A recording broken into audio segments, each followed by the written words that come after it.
The Iron Kingdoms were forged in the fires of war. Fighting and killing one another has been our greatest accomplishment. For centuries, we fought on freezing mountains, in burning deserts, and in the dark heart of forests.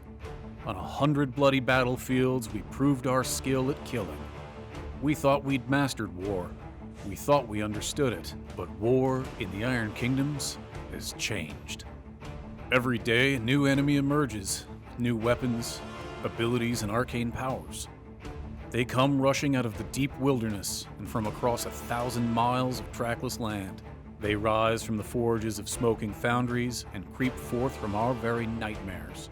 Yes, war has changed. The only people who will survive it are those who can learn and adapt to this litany of new foes. Those who can't will be crushed beneath its slow grind, their bodies cast into the graveyard of history. Our land was forged in the fires of war, but now, those flames threaten to consume us all.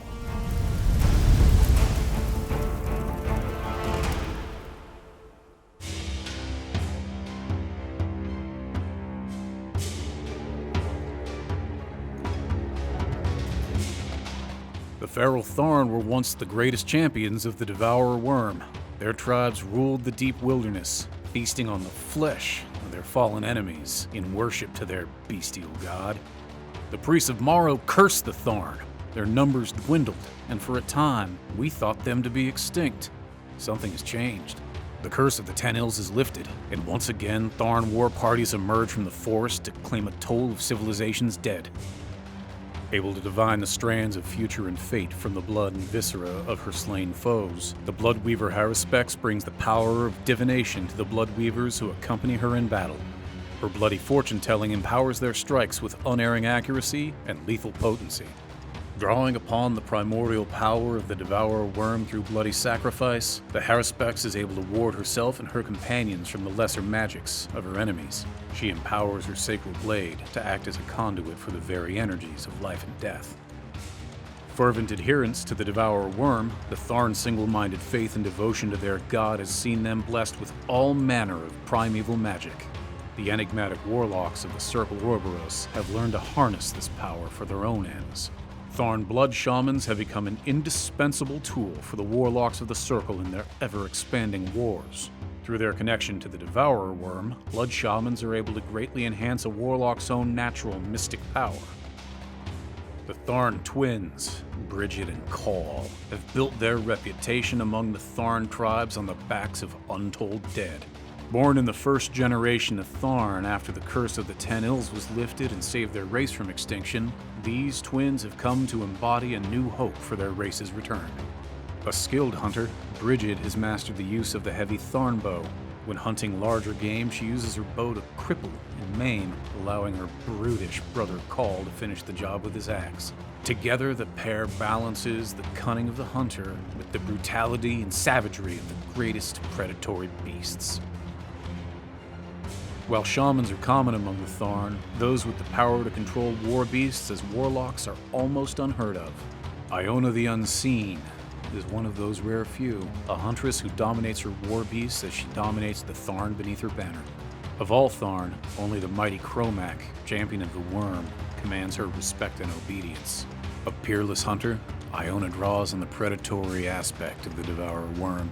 She grants her forces speed and stealth as they surround her enemies like a pack of dusk wolves.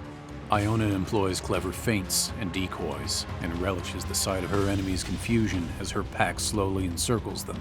Once the trap has been set, IONA draws upon her connection to the worm to lend a surge of strength and razor-keen perception to her forces, heightening her people's already prodigious bestial gifts to untold levels. Enhanced by her powers, death comes swiftly and without mercy.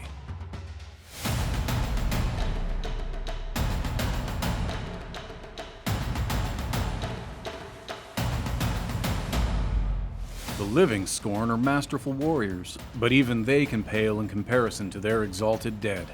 These preserved spirits are given new bodies of stone that do not suffer weakness or exhaustion. Instead, they are silent and tireless sentinels that move against the enemies of the Skorne Empire as an army of living statues.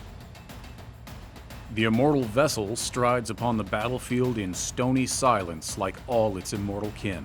Wielding a powerful polearm and given life by the soul of an exalted Skorne, immortal vessels are not crafted for combat alone.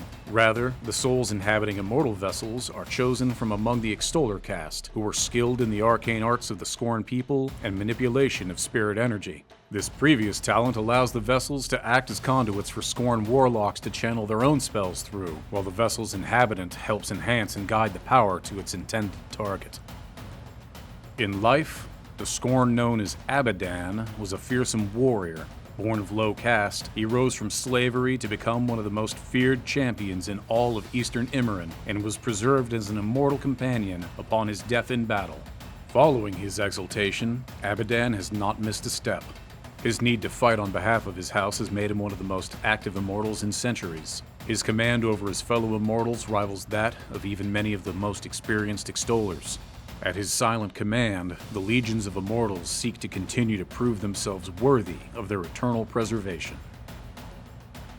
Towering above the battlefield, the Supreme Guardians were originally created to guard powerful and important cities in Eastern Immoran, animated by the souls of the greatest tyrants in Skorne history. Ever vigilant, these enormous constructs of stone have stood as testament to the wealth and might of those few Skorne houses who could afford their construction and upkeep. These immense constructs sweep away swaths of enemy soldiers with a single blow. Like all ancestral guardians, a Supreme Guardian is able to gather the souls of worthy Skorne slain in battle as sacred companions. It uses their energies to empower its own devastating assault.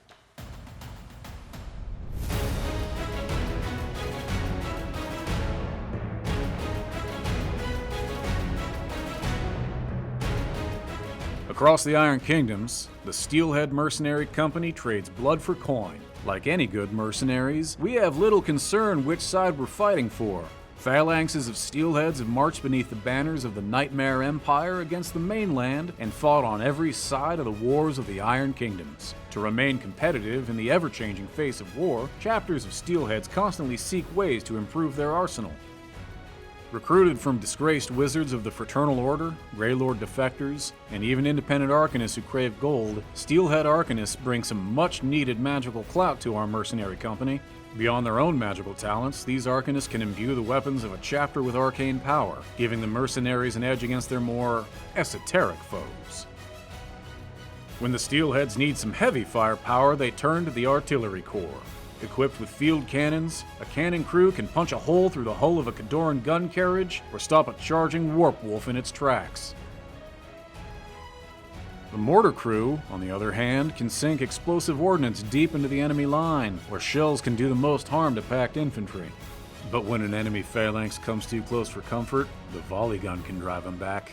Firing a storm of lead at close range, a single blast from a volley gun can rip enemy infantry to shreds, particularly when the gunner waits until he can see the whites of his target's eyes. In this time of uncertainty and warfare, other factions seek to arm themselves with the tools to fight back against the encroaching horrors.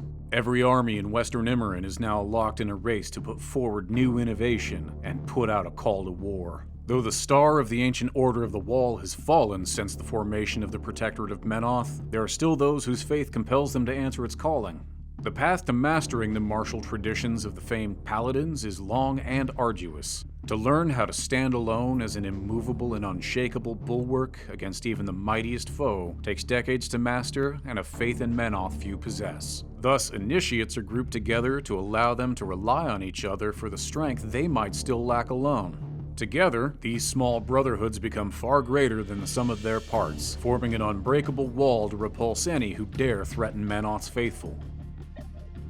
As a part of a Greylord's training, they're often sent to accompany and assist senior members as adjuncts. This provides the adjunct with significant hands-on lessons in the crucible of battle, while freeing up senior Greylords from more mundane tasks and allowing them to focus wholly on their critical work. In battle, an adjunct's primary purpose is to defend their mentor from enemy arcanists. Such training is invaluable to the young Greylord's future success. Bolstered by the powerful defensive wards of their adjunct, a commander can focus on the destruction of their foes. Bane Knights are fearsome and unholy foes, but even their murderous insanity pales in the face of the Bane Knight officer. Drawn from the cruelest and most cunning of hellish spirits in the void, Bane Knight officers matched their brutal combat skill with tactical acumen. Under their command, these void-born knights are more than a match for even stalwart opponents. The nightmares of the Wicked Harvest continue to emerge on Khaine, each one more baffling and horrifying than the last. The Clockatrice is a strange beast of interlocking gears that wields time itself as a weapon, pinning the wicked in place with its deadly gaze. It appears to be the vanguard of a new wave of Grimkin horrors, which defy description and fray the sanity of those who look upon them. The druids of the Circle Orboros are masters at tapping into the elemental power of nature itself. With rune-carved stones, they can shape and manipulate this power to create wellsprings of raw, natural force. Wells of Orboros are sacred places to the Circle, nexuses of pure power where natural magic defies physical laws. The Circle's druids can shape and wield this power to make the earth open to swallow their enemies whole and to summon forth aid in times of great need. With such dangerous foes taking the field of battle, only the strong will endure. If you want to survive the days ahead, take up arms and steel yourself. There will be many challenges ahead, and no certainty that we will all make it out of this alive.